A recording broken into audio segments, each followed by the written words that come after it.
You have dropped as all departments.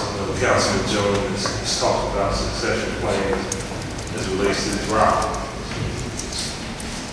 What succession plan do you have for the fire department to deal with the vacancy drop?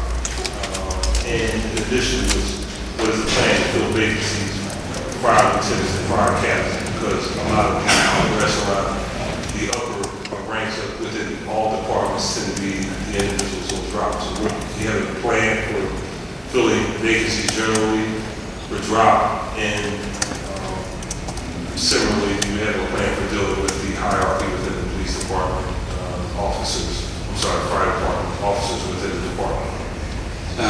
Yes, sir. At the firefighter level or the entry level, what we've done is we've looked at the drop and the vacancies, and when we were able, we created a list. We have a current list that's being utilized right now.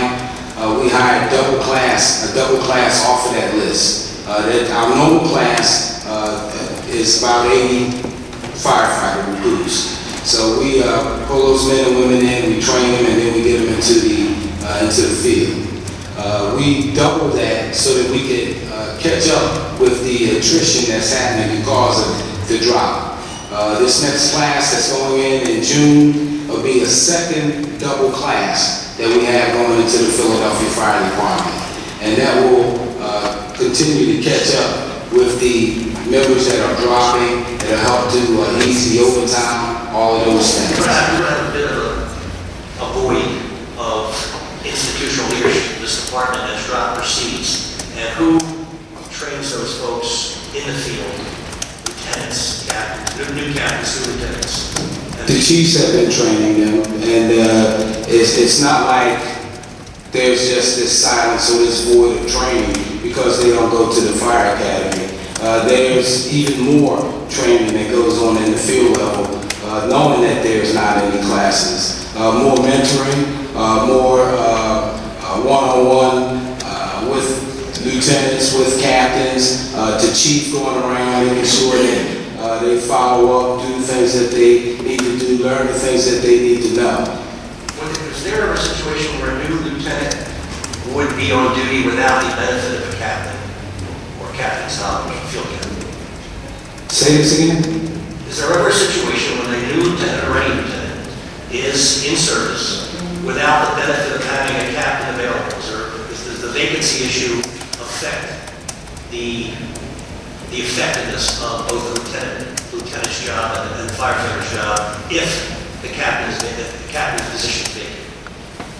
Every time we have a shift, whether A, B, C, or D, there's an officer on duty, and the captain may or may not be there with them. That's always. Well, who does that new lieutenant go to in the event that they need some help? The chief. And the chief is always there? The chief is always there, yeah. Are you familiar with the Berkshire Report? I am. I just wanted you to comment on page 78, quote, it says, the management culture in the department is reactive and does not proactively use information to address current needs and anticipate future requirements. I disagree. Okay. No elaboration? No, it's wrong. All right, thank you, Mr. President. I'll be back on some other issues, but I don't want to discuss.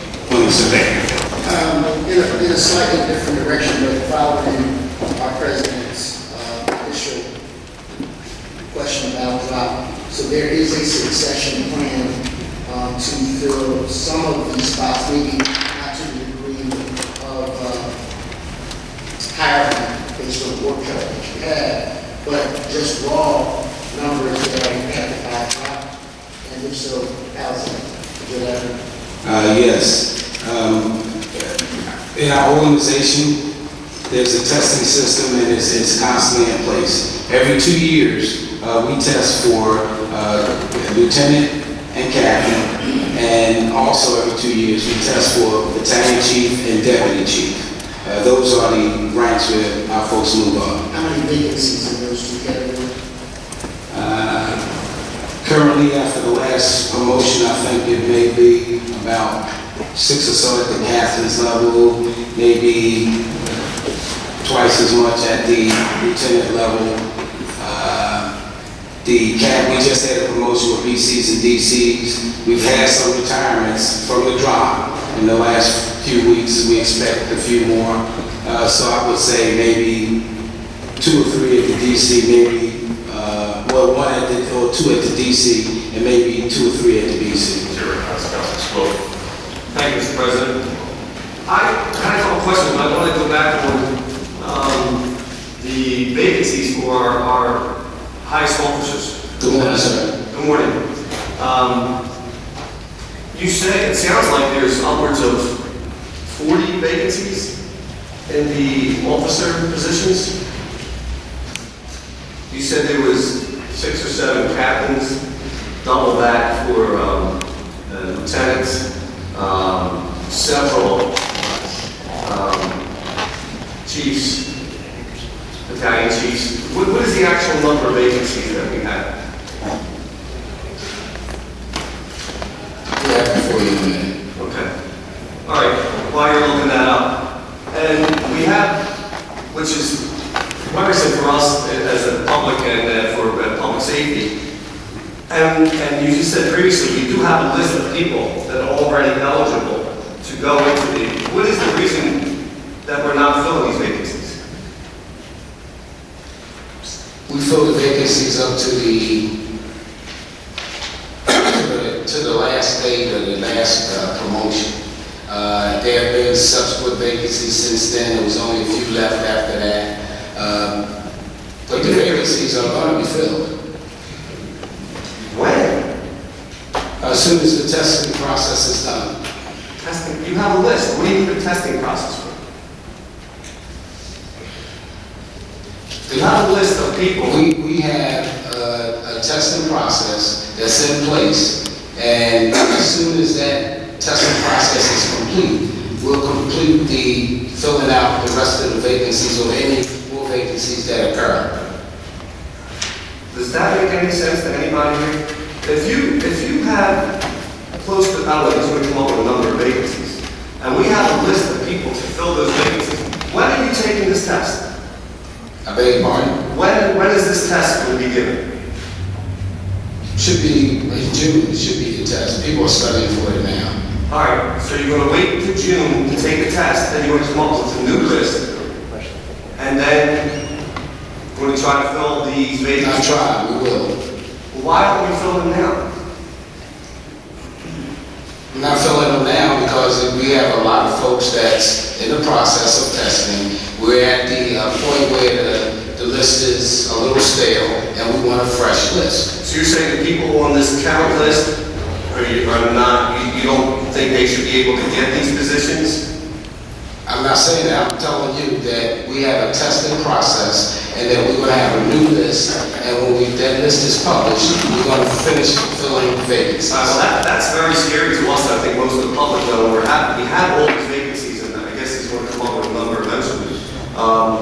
And we're going to wait for a new test. And how many fire tests have we had this year? 14.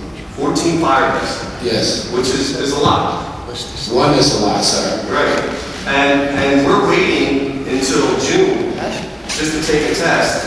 And then we're going to wait till after we go through it. And how long after that test is done will we have a new list? Are you drawing a correlation between the fire deaths and the list? I didn't draw that correlation. I just misunderstood. I'm If sorry. you think that's what happens, then... I'm listening to what you said. All right. I'm sorry. So, if you have, when will the list be ready after the June test? Should be ready, I'm guessing August. Could be July. July. And the current list that you have right now is stale because, why is it stale? Well, maybe that's not the correct word. We've drawn off of that, off of the list to the point where we need a new list. And there are currently firefighters, lieutenants, and firefighters that study, and they'll be promoted. There'll be a list created, and they'll be promoted. and in July or August, you have a new number. We're going to go to 40 or 50 positions that are going to go unfilled until July or August. And then who deems that that list is not stale? Or who decides, you know what, we don't like this list either, we're going to have another test? Whose decision is that? It's a management decision. Who's the manager? I beg your pardon? Who in the management? Is it a group of people? Is it one person? Is it, I mean, It's my decision. your decision? Yes. So you decide right now that the current list of people aren't qualified or they're stale or they get on the list too long to get that job, so you want new people to take the test, and that these people will be better qualified to fill these vacant positions. This happens age-old. This is not something that's brand new. This is not something that... But it doesn't make it right because it's old. Well, exactly. But it is something that works for the Philadelphia Fire Department, where we hire off of the top of the list all the time. We get to a point, there's a test in place, there are men and women who are studying for the positions that's going to become available, and they study, and they perform, and they are made. It's bringing the perception that if we have a list against a certain number of people, we're not going to fill anymore. We now have a whole bunch of vacancies that are available. But you know what? It's not a whole bunch of vacancies. There are some. What's the number? We're working on it now. You guys.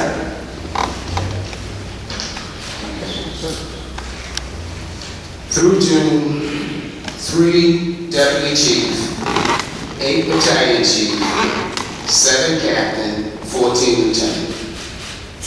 All right, so that's 21, 29, 32.